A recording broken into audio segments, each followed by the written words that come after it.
Dobar dan i dobro mi došli. Drago mi je da ste ovdje. Prije svega želim da poželim dobrodošlicu novim pratiteljima i nadam se da će vam se svidjeti moja videa.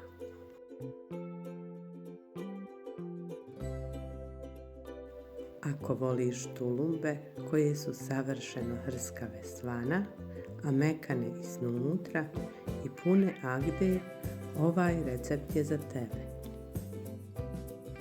U ovom videu ću pokazati kako da vam tulumbe uvijek savršeno uspiju, da ne upiju previše ulja i trik kako da ostanu hrskave.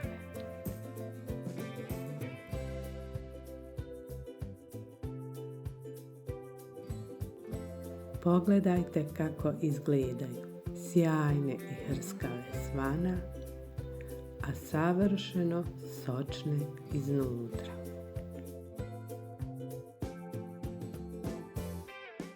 Isprobaj recept i javi mi u komentarima kako su ti ispale.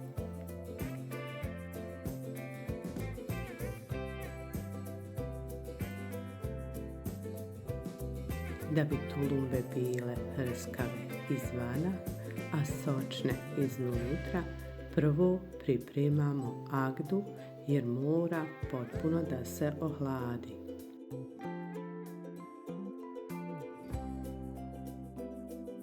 U šećer sipamo vodu,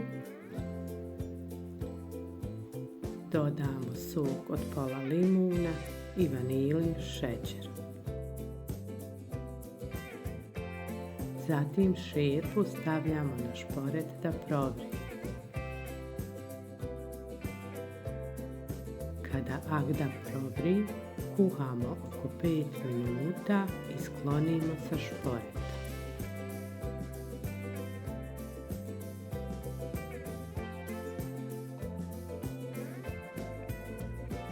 Vruću agdu sipamo u zdjelu u kojoj ćemo namakati tulumbe da nam se brže ohladi.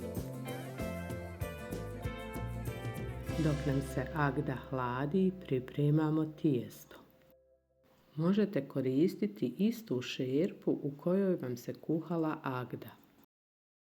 U šerpu sipamo vodu, dodamo šećer, ulje i stavimo na šporet da prokuha. U brašno dodamo malo peciva.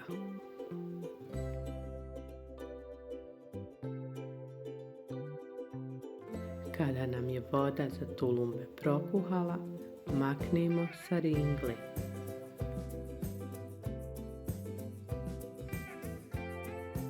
Dodamo brašno i kratko miješamo dok nam se sastojci ne sjedine.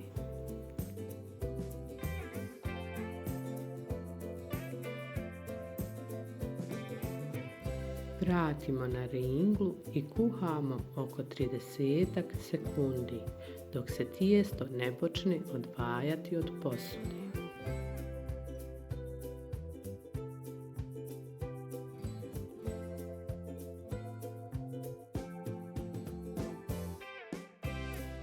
Da bi nam se tijesto brže ohladilo, vrelo tijesto odmah prebacimo u zdjelu u kojoj ćemo mijesiti tulumbe i ostavimo tijesto da se prohladi par minuta.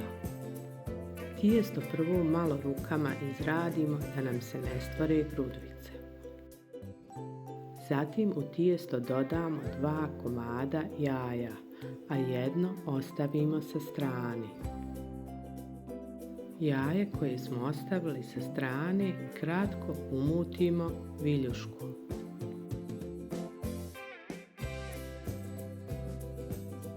Tijesto mutimo mikserom dok ne dobijemo kompaktnu smjesu. Ukoliko nemate miksera, možete to raditi i ručno, samo proces traje duže.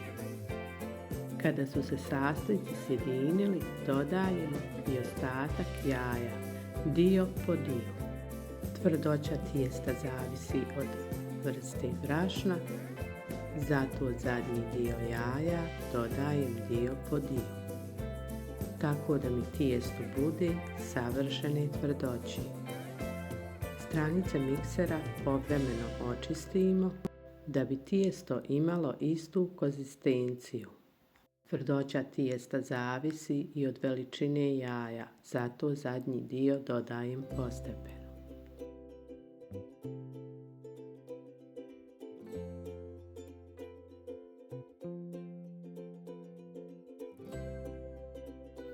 Gotovo tijesto stavljamo u modlu za tulumbe sa zvijezdastim nastavkom.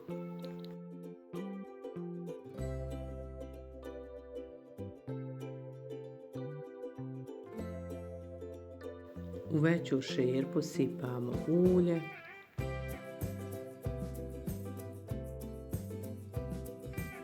tulumbe istiskujemo u hladno ulje. Ovo je veoma važno. Ja tulumbe siječem na neku dužinu oko 7 cm.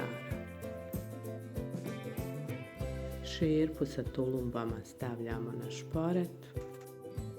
Ukoliko je potrebno, malo ih viljuškom odvojimo od dna.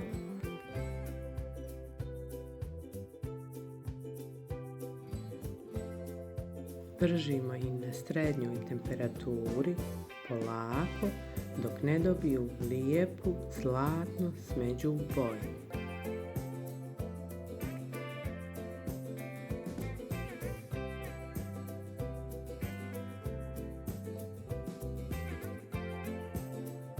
Povremeno im okrenemo viljuškom da sa svih strana dobiju lijepo, zlatnu, smeđu boju.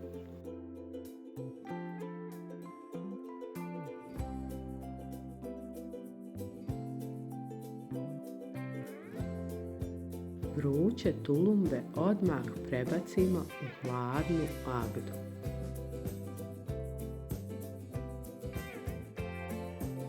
Ovdje se dešava čarolija. Tulumbe upiju agdu, ali ostanu hrskave.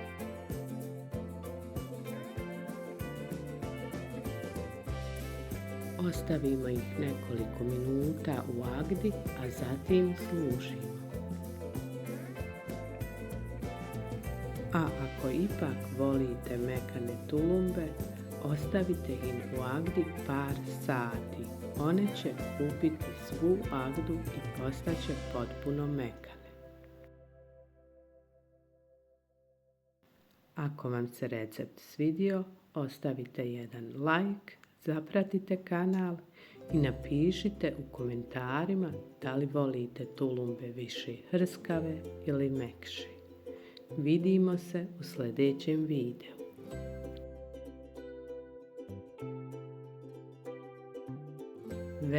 Veliki pozdrav do sljedećeg videa.